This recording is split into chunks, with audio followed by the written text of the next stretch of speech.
This is the Life with Grief podcast, the podcast that talks about and normalizes the complexities of grief, life after loss, and all this entails, and so much more.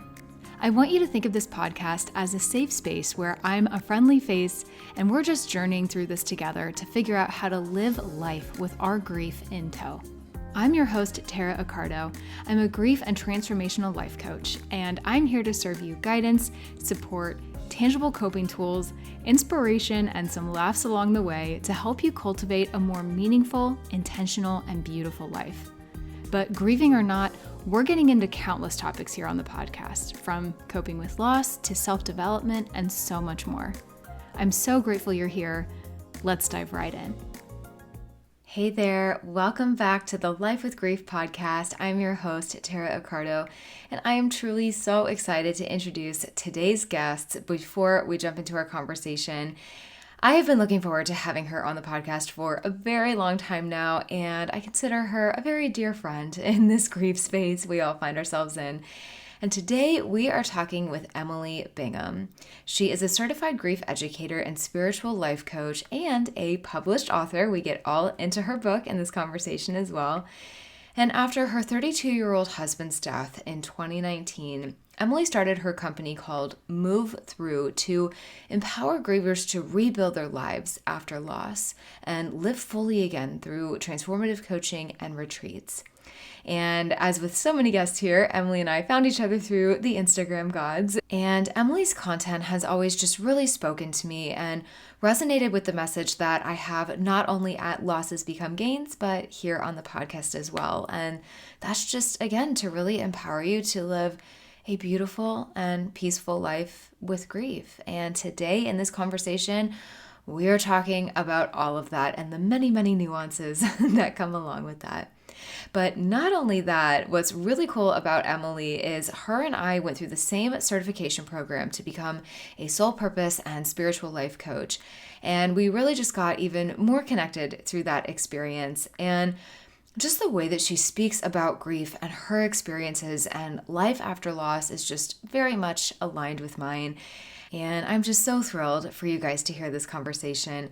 There are so many big and amazing aha moments and things that Emily says here in this episode that I know is going to shift the way that you feel today and hopefully shift the way that you begin to feel and view your grief. And this is really just such a special conversation that I can't wait to share with you. So I'm so excited to dig into this one with you all. I have no doubt you are going to feel so empowered and so uplifted coming out of this conversation. I hope you enjoy it. Emily, welcome to the Life with Grief podcast. I am so thrilled to have you here today. I feel like this conversation has been a long time coming. Yes. Yes. And like so many of the guests here, we were brought together, I would say like via Instagram, but we're also very connected because you and I went through a same certification course together to become soul purpose coaches.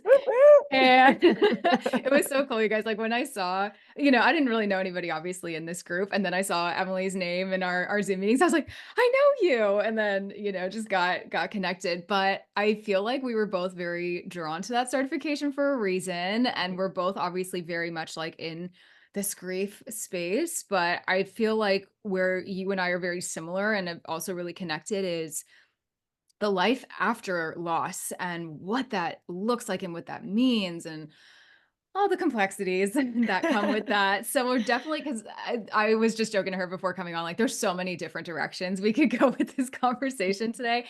So really the overarching goal for today is I really want to focus on you and your story and your experience with loss. And then we have your fun little book to talk about, which is like there's so many aspects to it that I love. It is such a beautiful, like gentle guide for people who are grieving, but then you share these beautiful pieces of your story and, just your vulnerability in this. So I definitely want to get to your book. So that'll sort of be the focus of today's conversation. But I just want to welcome. I'm so excited to get into this. Thank you so much, Tara. I am so glad that we made it work with our crazy schedules, and I'm excited to dive in with you. Yes. Me too.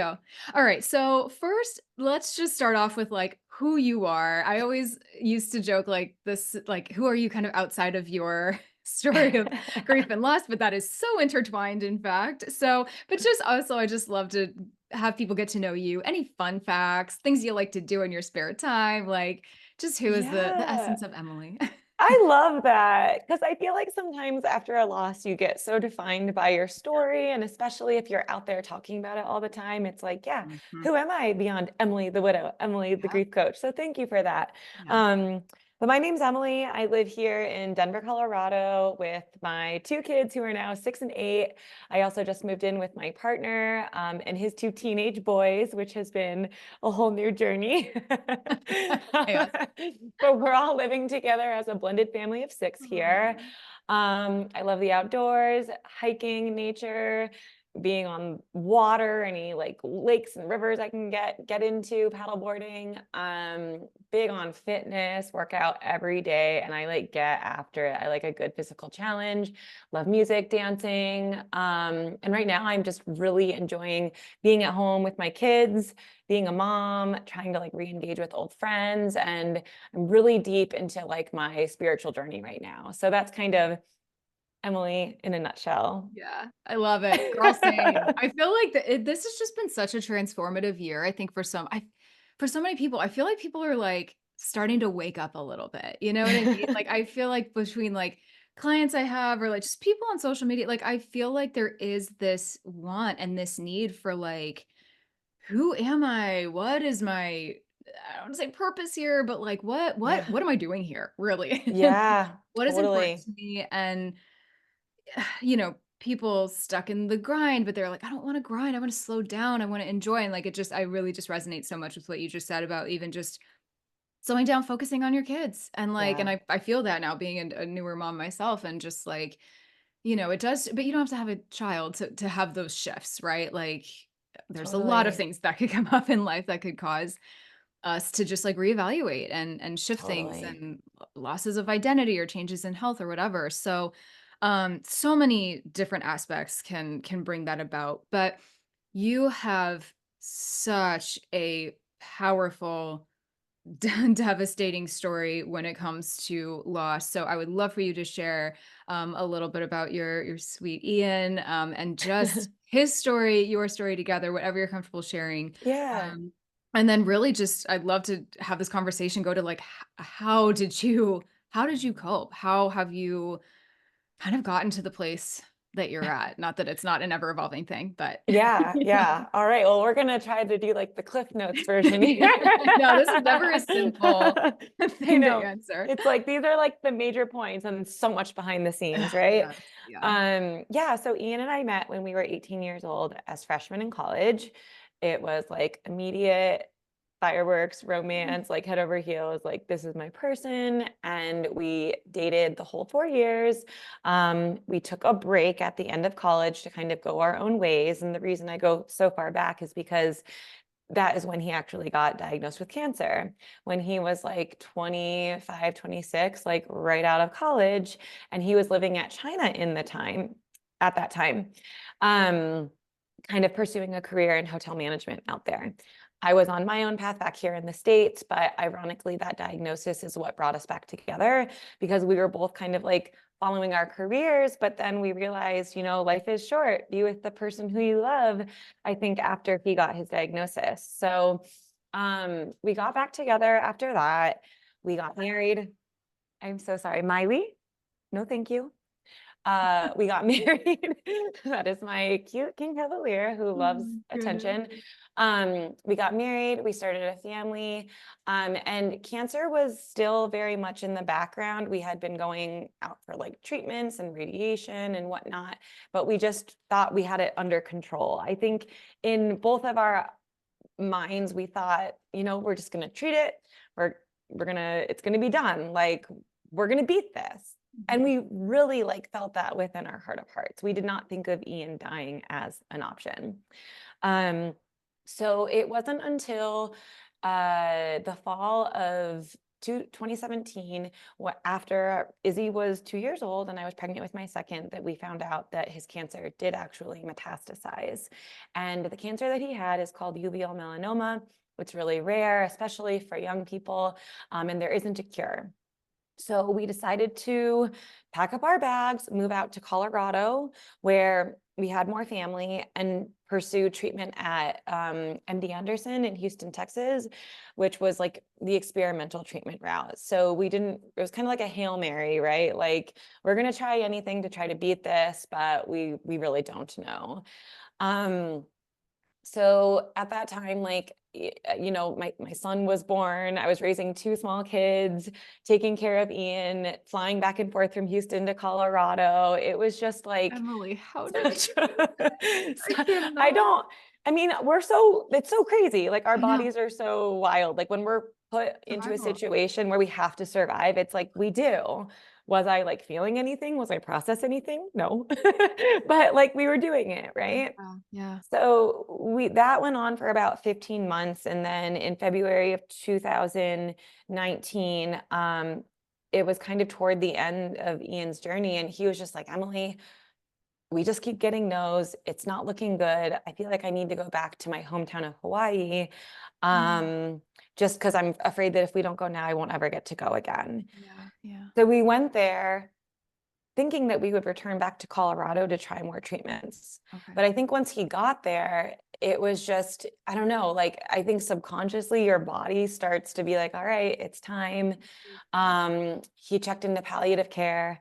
Palliative care turned into hospice.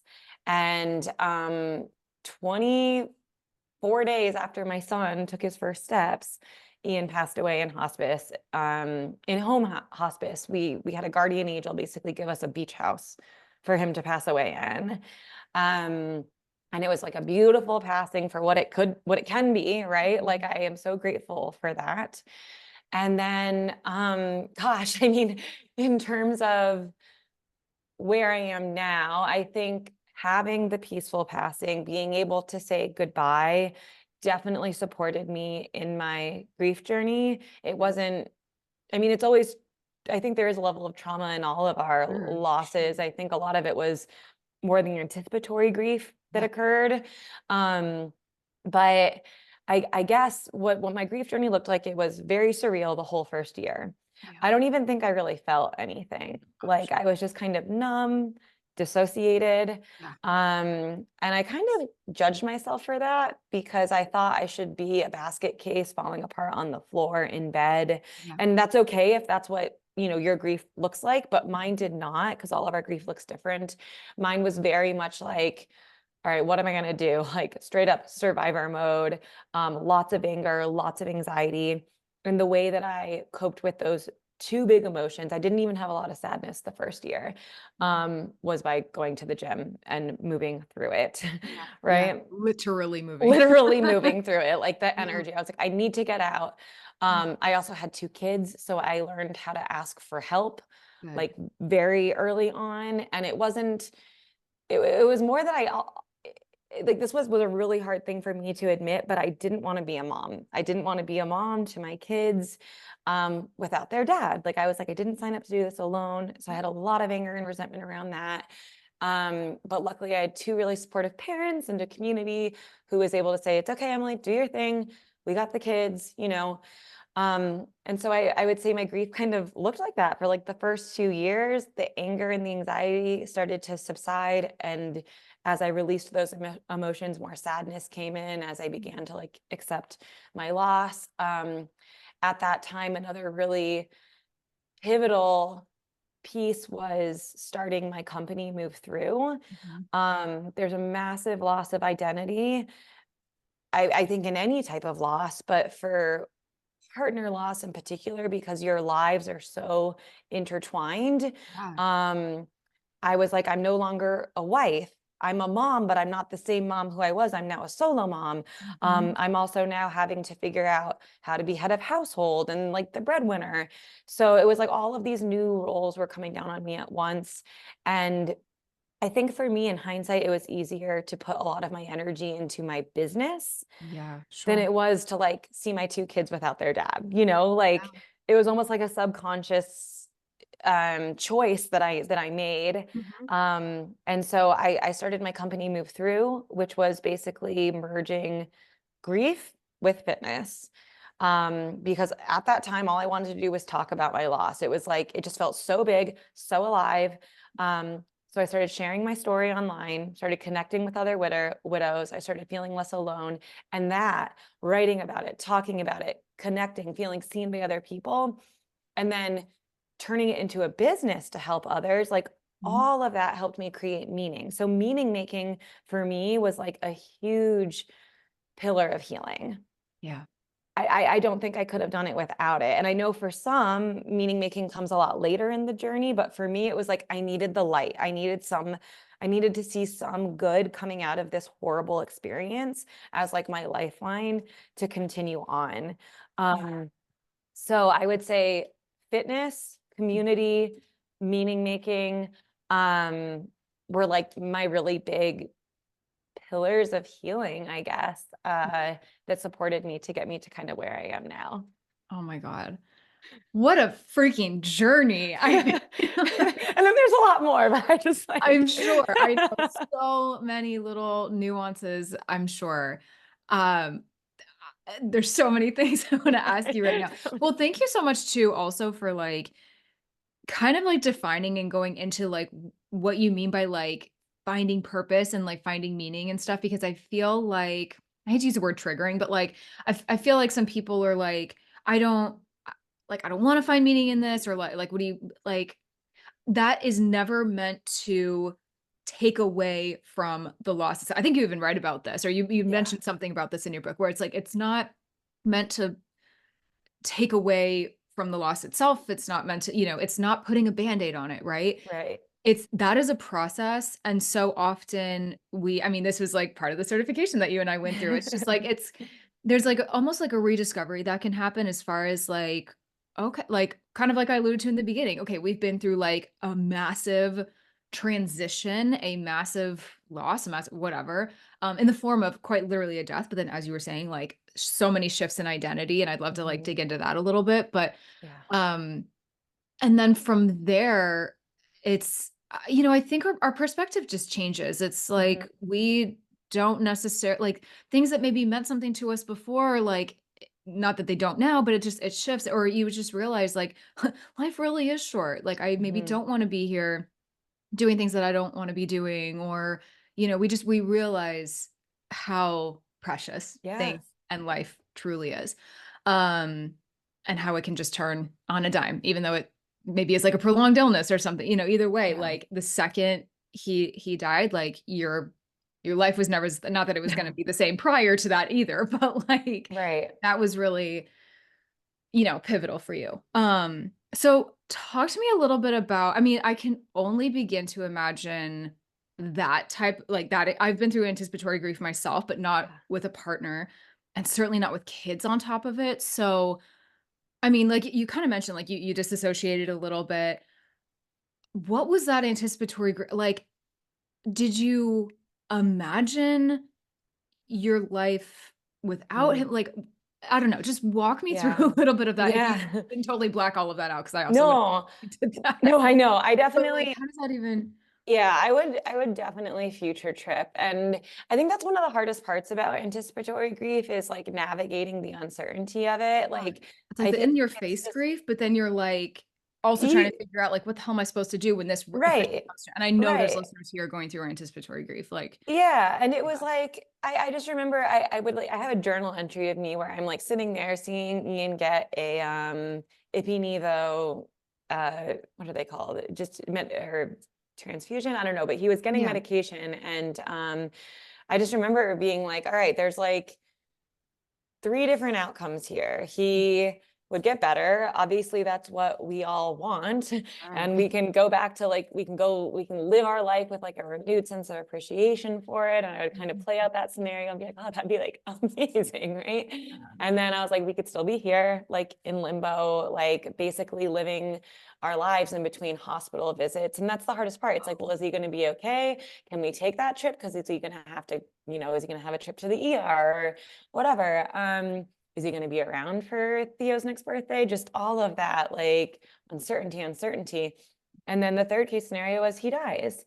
And yeah, like when I thought about the third case scenario, it's kind of funny because the first thing I would think about is like, oh my God, I'm gonna have to date again. That sounds horrible. And I would Which like, I also want to get into, by the way, yeah. in a little while. But But yeah, I just, it's funny in hindsight thinking that that's where my mind would go first. Like, oh, and it though, like, yeah, and I yeah, know that probably, like, I don't want to put words in your mouth, but I would imagine like that could feel so like morbid, but like I feel like that's just a perfect example of like not shaming ourselves for some of the thoughts that we have. Because like right. Yeah, so many people might hear that and be like, how could you even think about that? Blah blah blah. I know. Like, I'm sorry, like this It's young, right? Like you're a right. young mom.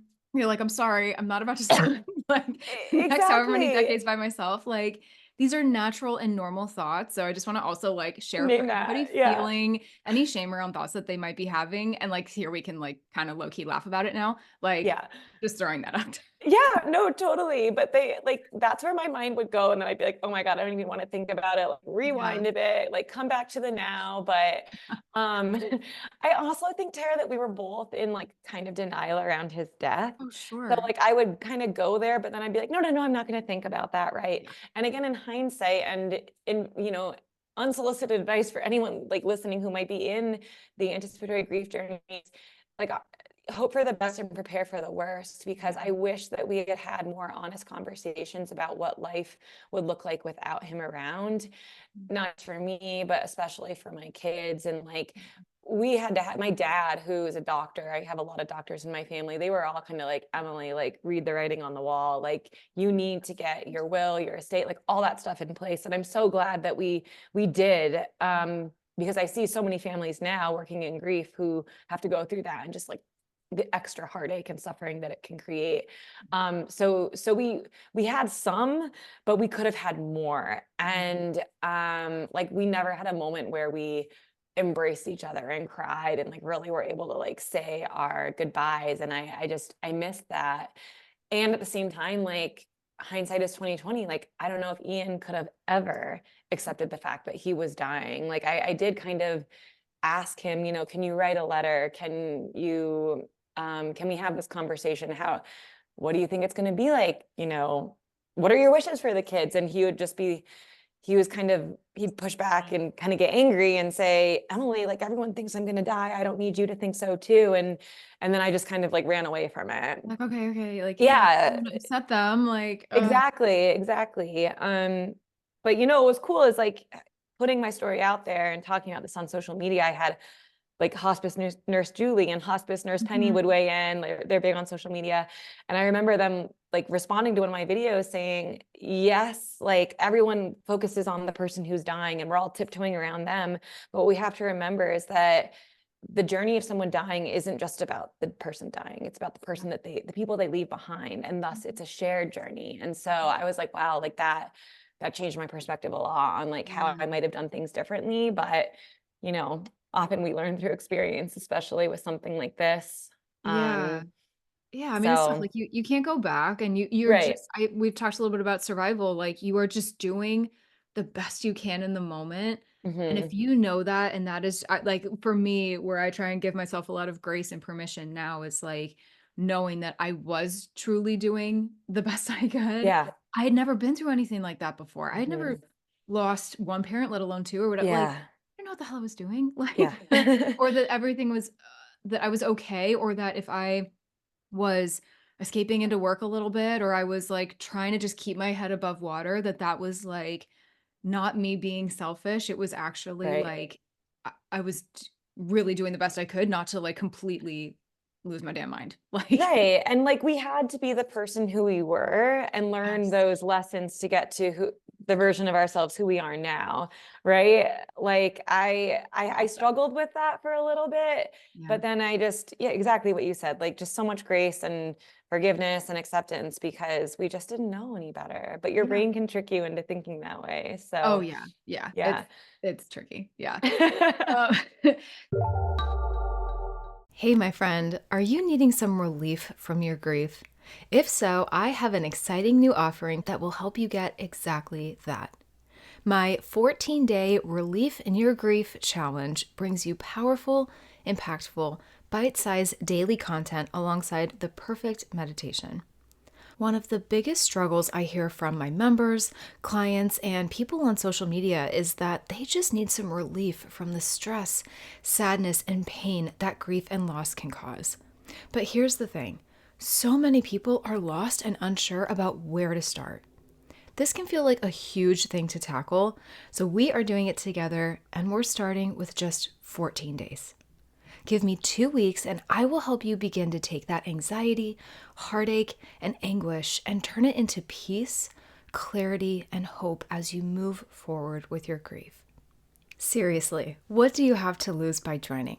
Challenge your grief and give yourself some relief, my friend. I have no doubt this 14 days will be an inspiring, uplifting, perspective-changing experience for you. Join now through the link in the show description. Talk to me a little bit about, I just want to touch on your sweet kids and I mean, just that process, and because they were young, it sounds like. So like, Yeah. how did they process it? Did they really understand it? I know you touched a little bit about this in your book as well. And it's so poignant. Oh my gosh, like the day he died and everything. And we're gonna talk about this book, but truly everyone, like, please go get this. Like you do such a beautiful job of like sharing your personal experience and your story and like, but in such a relatable way that like, even if, people didn't have this exact same situation happen to them, that they can like see parts of themselves in it.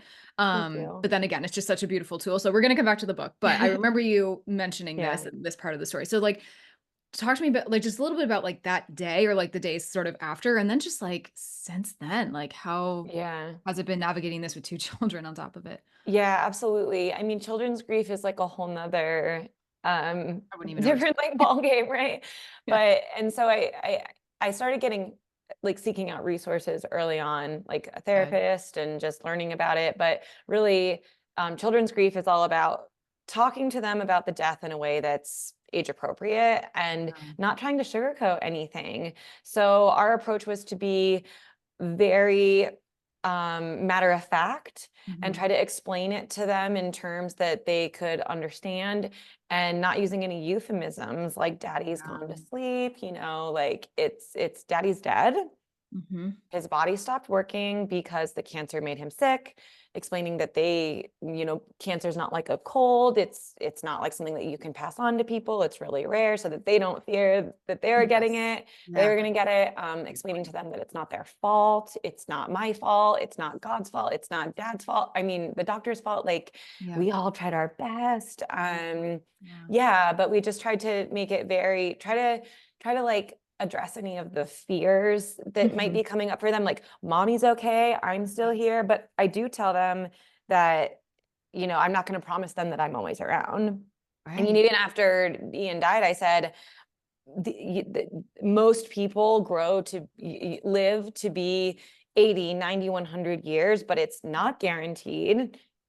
I hope that I get to be that long. If I do die, this is, you'll be with Gemma and Jampa or Uncle Danny, Uncle Patrick, right? Like, Yeah. just normalizing Reassurance and like all of whatever it, we can give. right? Yeah. Because I think that was a big thing for me. A lot of the suffering that I endured was because my entire bubble was burst. Like, this shouldn't happen to me. Yeah. 32-year-olds don't die. And it's like, once that narrative, right, creates so much suffering when you actually, I mean, I thought I was the only 32-year-old widow alive Yeah. until I got on Instagram and started connecting. I was like, this is actually, yes, it's rare, Yeah. Yeah. and I'm not alone, Yeah. Yep. that's a different frequency behind that story. Sure. Yeah. Absolutely. um, but yeah, in terms of like where they are today, we've kind of had to reprocess it every year. And I just kind of like check in with them. I just try to talk about Ian a lot so that they can get to know their dad in a spiritual way. We talk about him being in the moon and in the stars and different animals that come and visit us. I honestly believe that he came and visited me and my partner's family as a sea turtle when we all visited Hawaii. It was crazy. Like, this sea turtle like came up to us, like an old Very one. intentional. Right. Like, And earlier that day I said, Ian, come visit us as a sea turtle. Like, and I was like, not a baby one. I want a big one. Like, I was very specific, and it was just crazy. So I'm trying to give them tools so that they can connect with him. And then, and just understand who he was, like talking stories, looking at pictures. Um, yeah, and I think like Izzy who is now 8, definitely has a better understanding of death and the Sure. permanence, and she's realizing that her friends have dads and she doesn't, and so grief will occasionally come up for her, and I just try to sit with her, hold space for her, Mhm. try not to like fix, just like we as adults don't want our grief fixed, we want it witnessed, and so just it's okay to cry, tell me more about how you're feeling, and yeah, just kind of creating space and normalizing the whole grief experience for them. Yeah, that's so beautiful. And that's so, I mean, to have to understand that or try and wrap your head around that at such a young age. Like I've talked about this a little before, but like, I've lost people in my family before. I lost a cousin at a very young age, like a grandmother and stuff. And so I think I grieve that as much as a 10, 11, 12-year-old could grieve something like that. But yeah, it's so hard. It's hard to wrap your head around the permanence of death and what death actually is as an An adult. adult. Yeah. Okay, 33 over here. And I still am like, okay, I'm trying to figure out what this Yeah. really means for me now because it literally affects you the rest of your life. And I'm glad you brought that up because I was gonna ask, as far as like them seeing other people with or the kids with parents and that I can only imagine is hard. And it's just a testament to the fact that like these triggers or these Yeah. experiences that you witness other people having constantly thrown in thrown in your face. Yeah. And they're at such ages that like most children that age have not lost a parent, right? Like sure it Right. happens, but um, you know, yeah, just I don't know, like for most of us, the Right. younger you are, the more likely you are to have both parents. So just yeah, I mean, as a parent, what else are you supposed to do? Like I think Right. that's tough. Yeah, and I'm trying to teach them the duality of like, yeah, it sucks that your dad's not here. Like I wish he was here too, and I've accepted it. And like, look at all the amazing things that have come from this. Like we're now, you have like David and his kids, and we have like a whole new family, and trying to teach them that like there's a couple different storylines at play, and that they get to Yes. kind of subscribe to the one that they want. Yeah. So not getting into the mindset of like the victim mindset, right? Yeah. Of like it's Yep. like yes, life is unfair, and like look at all the good that can come from it if you choose Yes. to, I don't know, continue to move forward and create whatever you want. Like Yeah. Yeah. there's a Just there's a like duality to it. yeah, like, not, like, accept that, but just welcome it in, like, Right. just being open to it and open-hearted and open-minded, and I do see a lot of people with blocks on that sometimes, and that Yeah. there is not that open which understandably so, like and again, and depending on where people are Right. in their grieving journey too. This is, like, someone Totally. listening here that's, like, very new, like, for sure, like, it's just Yeah. something that we have to naturally be open to with time, I feel Yeah. like, and it is not a process that can be rushed, it's not something that anyone else can force us into, we can't force ourselves into it, and honestly, it was, like, hearing conversations like this or just, like for me, it was actually because I really wasn't on social media in, like, in a griefy way, like, back when I was, like, really healing from my parents' deaths, like, it took me a while, before creating losses become gains and getting that out there. Mhm. So for me, it was more, like, through, like, books and things like that, that I was able to open my mind, so it's and journaling and stuff, so it's, however we Yeah. can incorporate that into our life, but it's there is, like, an element, at least for me, of just, like, believing that, like, it can get better and it will get Right. better, and it's not that it's not gonna be heavy, it's not that it's our grief is not always gonna be with it's that living with it. It's, whatever it's a day by day process. Yeah, yeah, and I think the big one is, like, because our brain has been so trained to think, like, either or, I either need to be, like, deep in Mhm. my grief and, like, my life is over, Yep, or I'm not honoring my person, right? yep, And if I'm happy, then it means that I'm abandoning them, right? Where I think you exactly. learn with grief is that it's always a both and. It's like I Yeah, can be sad about my person and grateful that I'm still alive, and hopeful that I like, yep, that tomorrow's gonna be a better day. yeah. And that doesn't minimize the pain that I feel for losing my person. Exactly. Yeah. Okay. So I mentioned I wanted to get into the dating of it all. The So spicy stuff. let's get into this. Yeah, let's get into this too. So just talk to me a little bit about how you were open to that, how that unfolded for you, how you met David, all the things. Yeah. So I think for me, I'm probably more of like a fixer, like, and I'm also an Enneagram 7. I don't know if you do Enneagram stuff. I I do, but I tend don't know like what they are off the top of my head. I tend to just like gravitate toward like light. So like pain, I'm like, no, don't go there. Oh, So the same my way. whole grief journey, I kind of see there's like a theme of like, okay, meaning making light. I'm gonna fix, I'm gonna find a guy and I'm just gonna make all this go away. I'm very here for that mindset. Might be like a little. Oh So man, I know it's like I we're a like little bit delusional, but it's fine. right. Uh, It's like it'll be fine. So I don't know, like I don't know if I consciously thought this, but like looking back, I kind of was thinking like, I'm just gonna find like a guy to take Ian's place and it's just gonna be fine. So I started dating like kind of early on and with that mindset in the background, but also just because I was really, really lonely. Like I just wanted to go on like a date. I wanted to be away from my kids. I wanted to get cute and like flirt with someone. I probably was craving some intimacy. And so yeah, I started dating around like I think I started entertaining the idea at like 4 months, but my friends were all like, no, that's too soon, which I think you're, so we could get into this whole thing, but I think it's like knowing what you're ready for, yeah, as opposed to just saying like, it's too soon for anything. Cause I was ready to probably go on a date, not ready for like a full blown romance, but right. I was Yeah. ready to get out there and like meet people. So probably like 4 to 6 months time, I got on the apps, which I had Mhm. never been on a dating app before. And it was kind of funny because I would like get on the apps and be like, "Ooh, he's kind of cute. Yeah, like, oh, this is kind of fun." And then I would like put it down and I'd just like start crying. Because it would like it'd be like the act of like getting on an app was like another signal to me that like my husband was dead, Oh, So again, duality, like you can be excited in a second and then just like devastated that you're having to be on the app in the first it's place. even your reality in the first place. Yeah. Yeah. So I dated around, I met a guy, dated him for like 3 months. He dumped me and I was like devastated because this guy, like, I was really excited. Like I had this like, started future tripping already. He gave me like the butterflies that Ian gave me. And I was like, oh, it's gonna be okay, And then like There's hope.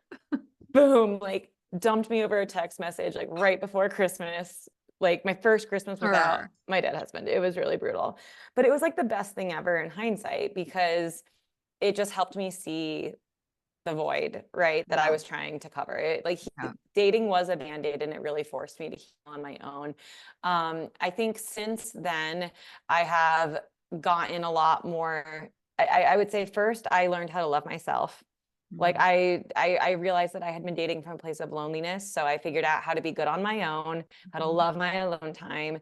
I basically tried to work on myself to get to a place where even being as a mom, as a businesswoman, that I could be good on my own and that I didn't need anybody else. So Yeah. that was really important to me. So I was dating from a place of desire as opposed to need. And I Yes. was then able to attract guys that were also in that same In that space in frequency. their life and that Yeah. frequency. Yeah. Oh, I love Um, that.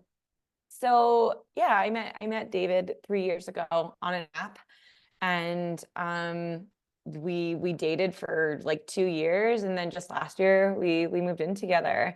um but it's hard. It's hard dating as a widow. It's hard to navigate grief while you're dating. Like it's like oh hey, like it's my husband's like death anniversary, like just like learning how to talk about grief, learning how to talk about death with people who aren't familiar with grief. Like I remember on my first date, I told someone my husband died and it felt like a bomb dropped. Like he didn't know how to respond. He didn't know what to say. And I got then really triggered about it and felt really insecure. But in hindsight, um, I, you know, I give him so much grace and compassion because it's like he probably didn't know what to say, Sure. Yeah. right? Most people don't Most like. people don't. That's And what we're learning. Yeah. I was probably just insecure in where I was feeling, right? Sure. So, Yeah. um, but there's a lot of different nuances. Talking about grief, talking about death, how to honor your person when you're in love with someone new, right? Like making sure that the jewelry that you wear with their initials and the pictures around the house, like, doesn't make them feel like they're competing with a ghost, right? Like, so there's just a Yes. lot of conversation that has to happen, a lot of grief education, a lot of openness and compassion on both sides. But yeah, I mean, I could go into a lot more, but that's kind of like the overview, I would say. I think early on it was hard for me not to compare people to my late husband too. Yes. And Yeah. so I had to really get clear on like who I was, what I wanted, what I needed in a partner now. And Yeah. that's still kind of a learning process. I mean, I think for both David and I, him coming from a different experience of loss, right? Yeah. And learning what our needs are, where we're compatible, where we're not, and trying to get as much into alignment. So Yeah. yeah. Yeah. That's beautifully said. And that I'm glad you brought this up because I did want to ask you about that. Like, how do you navigate, openly talking about Ian and like having him around and like, which is not only important for you, but for your kids, of course. And like Yeah. how David has been okay with that and come to understand that and just, yeah, like not feel like you said it perfectly, like competing with a ghost basically. And just, Right. Yeah. like honoring both without stepping on either toes, like, so it's just Yeah. like And that's what we say, like conversation, like really just talking, it's like, it's constant. And I think so I work with a dating coach, and we have a dating course for widows. And we talk about, because I think where some grievers get it wrong is like there's almost this sense of entitlement. Like, well, if he mhm, doesn't honor my person, then like it's a hard no, right? right, That's a yeah, red flag.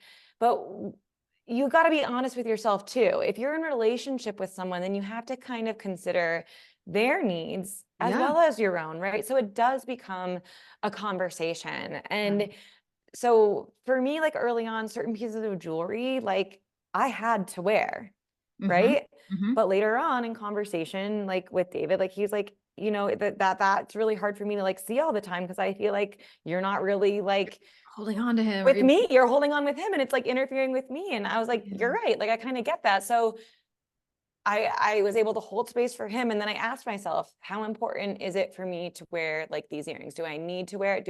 mm, Does it minimize my connection to Ian? And at that point, it was okay for me to be like, I don't need these right now. Right. yeah, But then there's other things where it's like, I do want some visible photos of Ian in the yeah, house and with my yeah, kids. And like he is always a huge part of our lives. Right. So then I say, communicate that is something that I need. Right. So it's just a back and forth, like with any yeah, relationship. compromise, like Compromise. any Yeah. marriage, like any relationship, it's like, Right. this is like some serious added layers of complexity. Complexity. And like, this is not like, always a typical, relationship, married couple thing, but just like anything else, you find ways. And I'm so glad you mentioned like the tangible things too, because it has been a process for me Yeah. letting go of my parents' physical things. And I Hmm. always I always remember my mom, she would this is ironic now that she's dead, but she was like, you can't take it with you when you go. And but she's so right. Like here and you know what? I know this is just me. I'm not trying to pose this on anybody else, but I know with my parents, they'd be like, Tara, you can get rid of it all. We don't care. Because it Yeah, is just material things. it It's is. more for us at the end of the day, probably than it is for them. They're not here hanging out with us in the Right. physical world anymore. They got other priorities wherever you choose to believe that they are. So, and it's all in due time is what I've found as well. And like Yeah. you will know. I think this is such a beautiful like gut check and like getting in touch with our intuition too. Like we'll know when we're ready to get rid of something or not Yep. because you will Yeah. you'll like you said, you're like, okay, like I love how you asked yourself that question, like, can I let this go right now? Or maybe not get rid of it, but just like, do I need to wear Hmm. these right now? Do I need to wear Yeah. these every day? No, okay, I'm not ready to get rid of it. I'll never maybe get rid of it, but like Yeah. maybe just wear it if you're really missing them that day or something, or there's just Totally. something that you just need to feel a little bit closer because those tangible items do help us feel closer They to them do. sometimes. Like let's be, They, but do we need to hold on to everything? Can we hold on to everything? Probably not, right? Or like in my parents' situation, I had literally a whole condo of stuff, and I'm like, I yeah. listen, I gotta, get rid of some things here. Um, but it was a process, and it was Yeah. constantly checking in with myself, and it was like with time, there were some things I'm like, okay, I don't need 16 pairs of my mom's shoes. Let me just whittle it down to 3, and just like the cute ones or the ones that I remember her wearing or that had the fondest memories, and let me like donate the rest and feel good about that, and like Right. I think of like Marie Kondo. I'm like, does this spark joy? Okay, it still does, but I can part with it. Okay, I'm grateful for what it gave me and what it gave my parents, and lovingly let it go. And it's so Yeah. that's a whole nother thing that we could get into, I'm Yeah, sure. seriously, But you could do a whole episode on just what to literally do with just the loved one's the things. belongings. Yeah, exactly. But it's just, yeah, it's a process. It's an evolution. And yeah, there's so much noise, I think, that we have to, I don't say like cut out, but just weed through, right? It's our Yeah. own noise, it's our own expectations, it's the things that we tell ourselves based on what we think or feel we should be doing versus like societal expectations or norms or Mhm. whatever, versus literally what other people are saying, or like your friends, like 4 months is too early. You knew in your gut that you were okay. You were Right, ready for right. that. And you knew Yeah. that it wasn't, like, because everyone could have a different opinion on when you should start dating. Some people would be like, Yeah. 3 years minimum. What are you And talking about? Or some people like, it hasn't even been a year yet. It's like these right. crazy timelines. And I'm like, who made these up? Like, Totally. And I think it's hard in grief. I just want to name this really quick because I yeah. think when you lose someone you love, it kind of rocks your sense of confidence Oh, totally. because, Yeah. confidence comes with repeated action. And when someone Mhm. dies, it's like everything about your world has changed. So Yeah. everything's going to feel new. And I think Yes. often Totally. for grievers, we end up going outside of ourselves to look for validation, approval, permission, advice, instead of coming back to ourselves. Yeah. And like I look back at like the past like 3 to 4 years, I hired coaches, I hired therapists, and all of that was great. But like what I wasn't doing was like actually coming back and being like, wait, but like what about me? How does that feel for me? And Mhm. so just like invitation for anyone listening, like you really, really do know. And just it's harder though to trust yourself after you lose someone because your sense of confidence is shot. And I think pieces of you are like missing, like the identity. It's like, it's just, but I think if you can like start to connect with yourself, like earlier on, like, Yeah. man, like that's another like lesson in hindsight. I'm like, yeah, that would have been Yeah. good. For real. I tell people to, like, I've talked about this a little bit before, a little on the podcast, and then just like in general, it's just like that alone time Mm, can feel very lonely and it's yeah. very isolating, but it's very, very raw, but it's very humbling. And I've said this Hmm. before, like that was by far the worst part of my grief was being in that aloneness. Yeah. But I needed it. I needed to like Mm, turn yep. off the TV, or I mean occasionally listen to watch shows that brought me even just like a little bit of laughter. But like, and kind of get to know myself again and get like, Yep. I'm sure this was a process for you, getting to know yourself. Totally. Like you talked about loss of identity, getting to know yourself without your husband. Ian. And like, Hmm. and for me, it was getting to know myself like parentless, Yeah. basically. And sitting with myself. And I didn't discover meditation right away, but it was just that sitting in silence. It was, like I said, reading books that were really inspiring, journaling, because I'm like, well, Yeah. these are my raw thoughts. Like here they really are. Totally. Um, and yeah, and so for you too, it sounds like movement has been a massive part of your like healing journey and just releasing of things. And Hmm. yeah, so and that's something it sounds like you impart on others as well. And Yeah. yeah, I definitely mentioned that too. Absolutely. I'm like, oh my gosh, just getting out for like a 10-minute walk a day, like just getting that Yeah. fresh air. Because we can be I so succumbed to just our couch if I we totally let agree. ourselves. I love that you say name this, Tara, because I think that alone time, like it's like we don't know how to be physically alone, Yeah. and it takes time to get used to. But like, instead of being like, I'm so like alone and lonely, Mhm. it's like reframing it and being like, yeah, but how can I use this alone time to Yes. Like, heal and like do that inner work? Because I totally agree. I think that was the first time that I actually started like noticing my thoughts yes.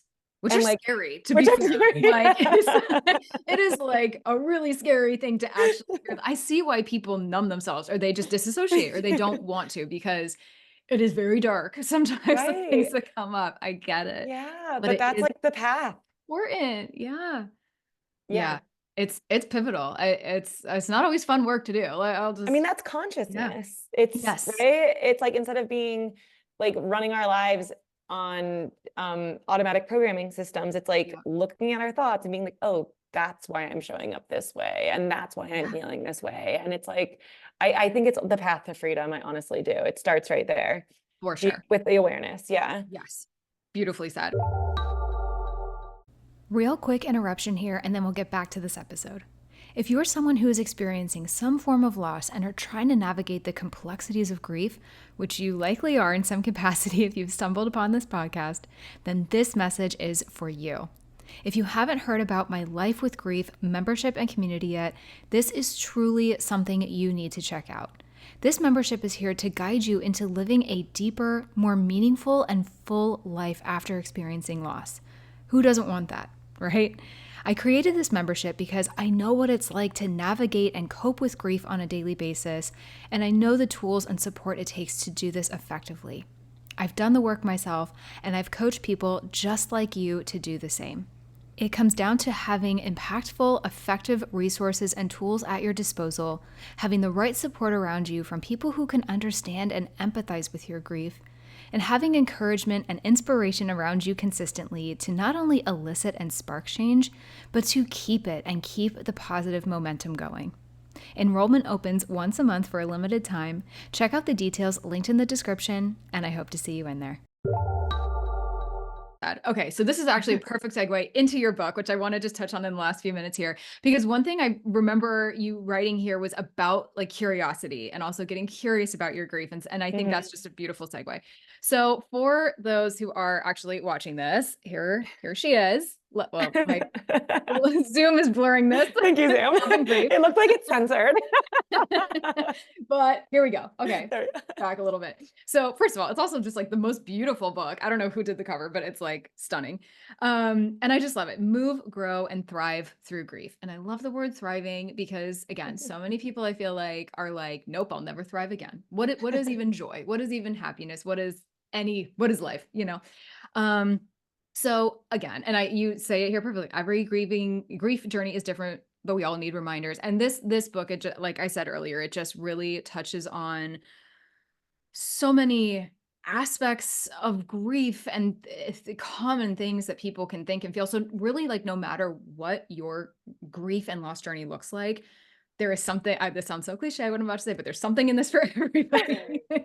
Because it really, there's so many, like I've said this before, there's so many like overarching things that we can all sort of universally feel. And I think that's what brings people together too, right? Like, yes, I've lost different people than you have, but like so many of the things that we've talked about or that we've addressed, we're both feeling it. We've both felt loneliness in our own way and things like that. So talk to me just a little bit about like how this book came to be. And there's honestly so many things about this book that I want to get into. And I know we like, just for the sake of time can't, but yeah, just talk to me a little bit about how this came to be. And also you mentioned here the 6 C's of grief, which I think is just like a great place to sort of like leave people with today too. And just like talking about that, because I really, you all need to get your hands on this book to like really get into it. Cause you talk about the power of connection. I mean, and the way that you break this up into really like digestible parts and sort of like, just how to even start moving through your grief, is a really important message. So anyway, once again, starting just with, I know just asked like 5 questions in there, but just how this even came to fruition and what inspired it. So after I started sharing my story on social media, I guess let me backtrack. Writing has always been extremely therapeutic for me. Like it started out with like writing GoFundMe updates when Ian had cancer, and people would always say, I love your writing. These updates are so helpful. They're making me appreciate like my life in a whole new way. So then I started a blog from there, and then I started sharing on social media. So writing has just always been a thing. And I would say maybe around like year 2, I wanted to write a book. Because like I had started growing a social media following, people were saying I'm a good writer. Like I needed that. It does help hearing people say it. Come on, it gives you some it boosts your confidence. Yeah, and I just felt like I had like this message that needed to be shared. So I hired a book coach. I did like the 30-day book writing challenge. I was totally in it. I had like a whole other kind of idea for the book at that time. And I don't know, like it just kind of fell by the wayside, and I ended up not working with the coach. I just let it kind of go on the back burner. I think I kind of had my coaching business taking off at the time. So I just shifted more into that side of like what I was doing. But Right. then maybe like a year later, I had already announced it on social media too, by the way. I was like, I'm writing a book. I'm writing a book. And then it was like radio I know. silence. um, but then anyways, yeah, an editor slipped into my DMs and was like, hey, I noticed that you're writing a book. I've been following your posts. I really feel like you have a book in you. Would you be interested in talking? And I was like, oh my Would God, I? absolutely. Like this I sounds was. amazing, right? So it was just like, I feel like it was like the universe, right? Being like, this is the time. Yeah. You have the experience, like There was it's ever a all right sign. there, right? Like, so we talked about it. We didn't really use like the first my initial idea, but I think I will end up using that at some point. Mhm. They wanted they wanted a grief book, and they wanted to do something that was kind of like more self-help, digestible, really Right. beautiful imagery and stuff. So I loved Mhm. that. Like all of what their idea for the book really spoke to me. And what I said is I just want some of my story in it, because Yeah, the whole way that I have learned through grief has been through experience. So absolutely. by And people need me to hear making that. right? And Yeah. like me making a mistake and then like deriving the lesson from it. Like that's like Mhm. been my entire journey. And that's what's given the harder failures, right? Yeah. Failures, obstacles, challenges, meaning is by like learning and growing from them. I mean, that's Right. kind of how my whole journey in meaning making began. So I was like, I Yeah. need to have my story woven in there. Sure. And, I had already done like all of the different programs. Like she had looked at my website and she was like, I love how you have like move through, grow through, thrive. So those were actually like all programs that I had done for my clients. Mhm. And so the book was basically me taking everything that Yeah. I had taught in my courses, learned as a grief educator, also the Dharma coaching, there's a little bit of that kind of towards the end, right? Yeah. But just like any of the tools, the insights, even just quotes that I had written down in my journal, I Yeah. pulled and I like put in there. And I just kind of tried to make it as like, here's a buffet of different options for you. Like Yeah. this worked for me. Feel into what resonates and works for you, right? And even if it's Mhm. not in the book, like get curious about what else could work for you. Yeah. Um, so that's kind of how the book came to be. I basically, I wrote it in about like 6 months. It was literally like all right here. Yeah. Just All brain, and like I'm literally yeah, almost all like in my brain. brain. Like I had it Yeah. all right there and it just like flowed right through. And then the 6 C's came to be because I just felt like I wanted to create some common themes. Like if you didn't want to read the whole book and you just wanted to look there, like what are some things that I could like tease out? And like Yeah. so these are like kind of like the 6 like pillars Yeah. that I have found really supportive in my grief journey, but also just in my continued healing journey and Mhm. growth journey beyond. And Yeah. so what is it? It's like curiosity, Yeah. community, Mhm. consciousness, Yep. Coping, compassion, coping skills, coping compassion, skills. and compassion. Yep. Yeah. Yeah. Which is Yeah. honestly a lot of what we've talked about today. So it's like, Absolutely. yeah, it's a great place Yeah. to start, but there is definitely so much more obviously to get into with all of these, which you do, and you also, I mean, talk about some very, like literally one of the headlines, my person died. Now what?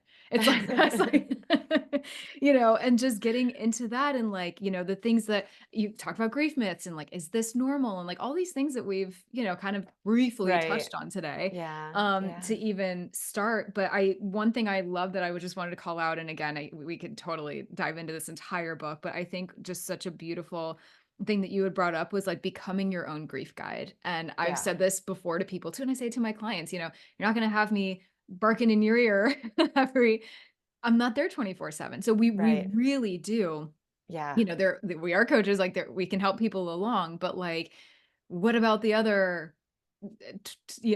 23/7 hours of a day? Like, Absolutely. what then? And we do have partners or children maybe or jobs, and like we have other things that we have to do, that we have to focus on. And so like I've Yeah. definitely found in my grieving journey, like you do have to compartmentalize whether you want to or not, or whether it's easy to or not. Like, so just the way that you just are realistic with the expectations of all of that. And again, trusting yourself, giving yourself permission, honoring your feelings and emotions. And I love this, breaking down harmful misconceptions around grief that will ultimately add to your suffering. And, Mm-hmm. Yeah. again, there's so much to dive into there, but really, like, again, if anybody can take away anything from today's episode, like, it's that. I hope, and it's just being very patient with this process and doing things very much like on your own terms. But Yeah. there is, I think you and I definitely operate from a place of like, there is light at the end of the tunnel. You can actually see the tunnel here if you look over here in this corner. Right. It is there, I promise you. Yeah.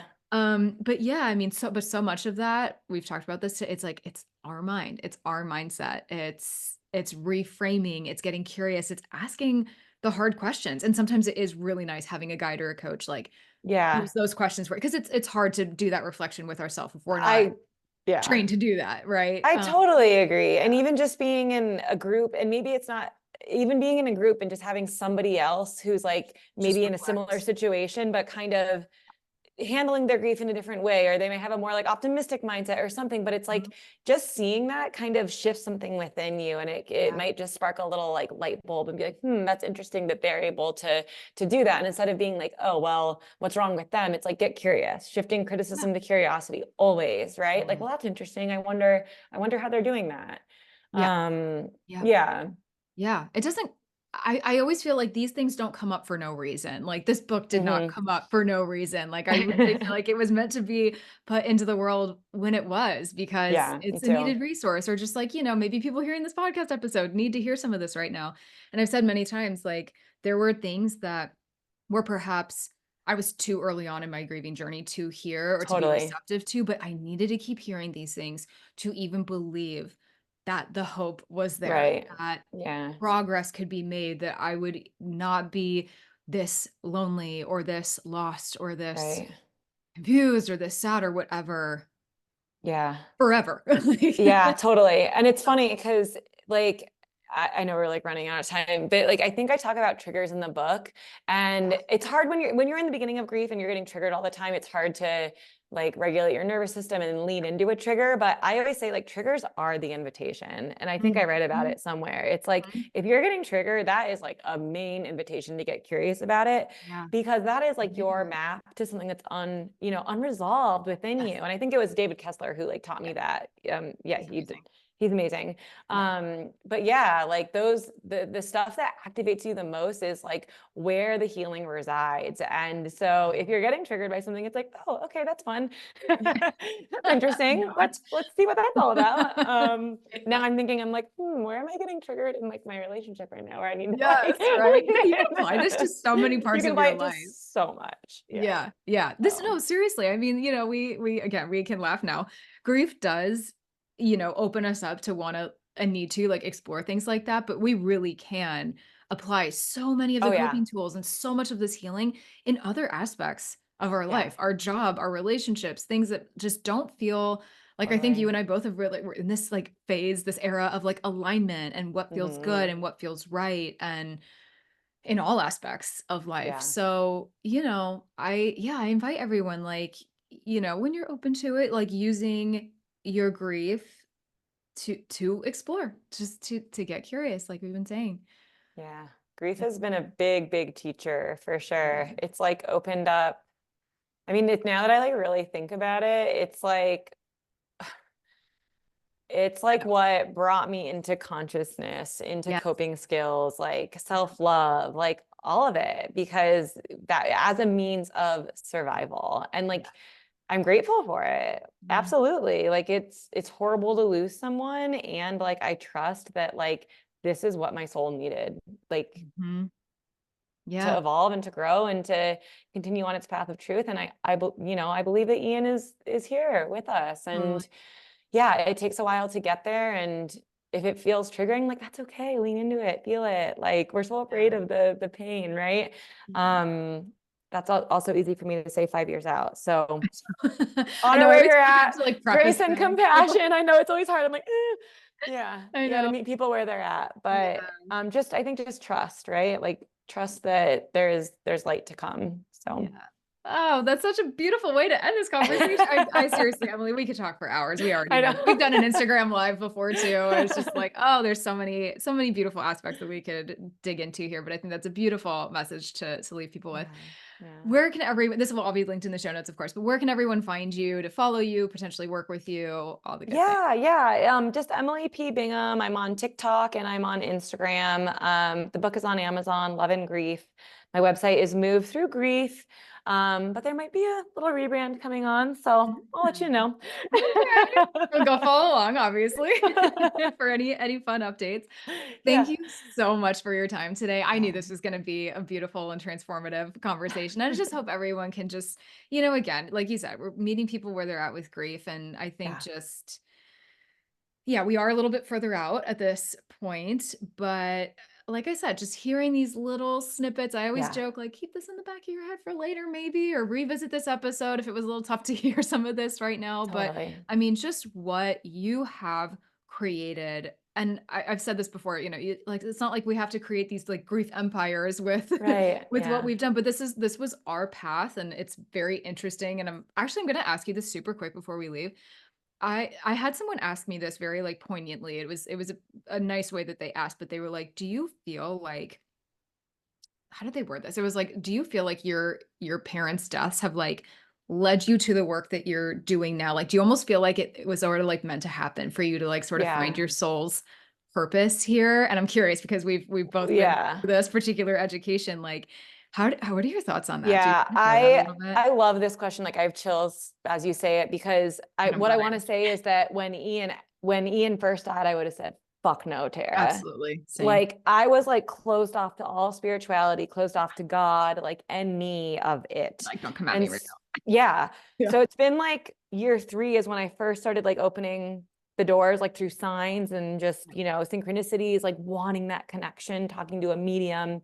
Yeah. And but just recently, like I think after taking the Dharma coaching certification, and so the idea of your soul choosing a path, right? Mhm. And that everything is kind of fated and it's kind of this like co-creation with the universe. But like Yeah. I remember hearing that and being like, all right, I don't know if I believe that, but I'm gonna just get curious about it and stay open Yeah. to it. And as I've continued my spiritual exploration, I'm like, I can feel it. Like I always say with clients, I'm like, it starts in your mind and then it starts to like go into your body. And like, as I'm like saying this, I like feel like the passion. Like I'm like, absolutely. Feel that energy too. Yeah. That's amazing. You Yeah. you can't ignore it. And you really do get lit up by it. It is Yeah. expansive, Mhm. and grief and everything can be so contracting. And so I know that's like one thing that we learned a lot and felt a lot and stuff. And so when Yeah. you really tap into that joy, all of this growth and the Yeah. purpose, or the, meaning finding and everything after going through something devastating, like, if you Yeah. are really getting into that, you can, like, quite literally, I'm like, Yeah. I'm like, "Oh, bring it on." And there's an openness that perhaps wasn't Yeah. there before, or, it's just worth exploring and tapping into. Do you believe that? Like, where are you in that belief? I I kind of do, honestly. Yeah, I would. My gut reaction when they asked me that was actually like, yes. I actually sort Yeah. of didn't hesitate. Uh-huh. But with the caveat that, like, I don't like almost having it worded like, yeah, they were meant to die for this to happen. Like that, Mhm. the wording rubs me. Eh. But I am getting comfortable with the idea of like soul contracts, and like, Right. that this was, again, I'm really careful not to say like this was meant to happen, but the fact of the matter is it did. Yeah. So you can really ultimately choose like how Right. you want to navigate it, how you will navigate it, how you cope with it, how you let it affect you short term and Right. long term. So Right. yeah, there's Well, something there's something to it, I feel like. can I offer one thing that's Yes, helped oh me? God, of Because course. I felt that too. I was like, well, why would Ian have to die for my soul to get to like the next level of its evolution? That feels like kind of fucked up, you Yeah, know? yeah. But like, so what's helped me, and I talked to my therapist about this, who's amazing.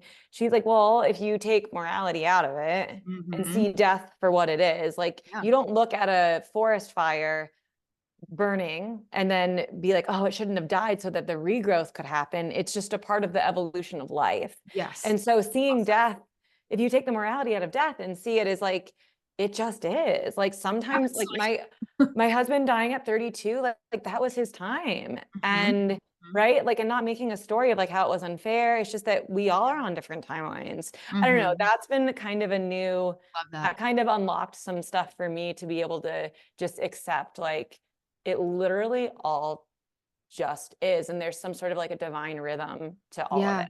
And Yes. I love that. how can I see all of life like that? Yeah. Not make any of it like wrong or right or Right. Or there bad or have to have a meaning behind that so much, or like, because I do see comments about that, or I do see, yeah.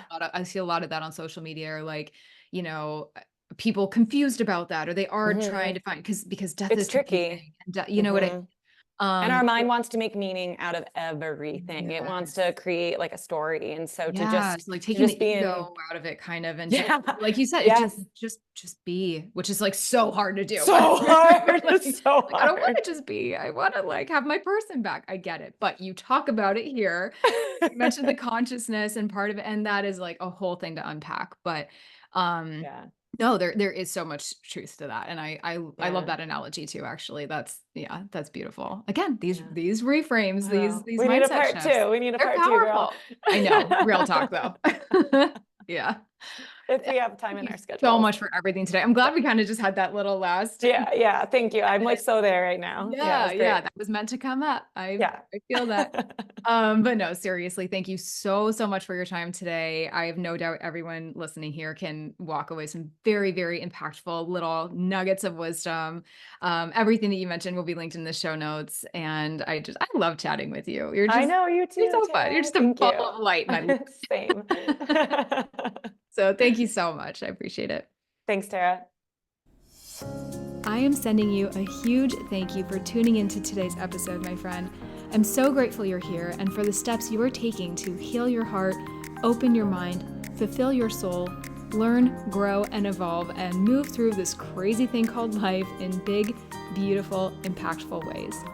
Visit lossesbecomegains.com for my blog, ways to work with me, to shop my daily journal, and so much more. And be sure you're following along on Instagram and Facebook at Life with Grief Podcast. I love seeing new faces, meeting new people, hearing your stories, and supporting you however I can. Be sure to hit that subscribe button if you haven't already. If you haven't left a rating or review, please do so. I would so appreciate it. Or if you feel so inclined, to share this episode or this podcast with someone who could use it too. I'll catch you in the next episode.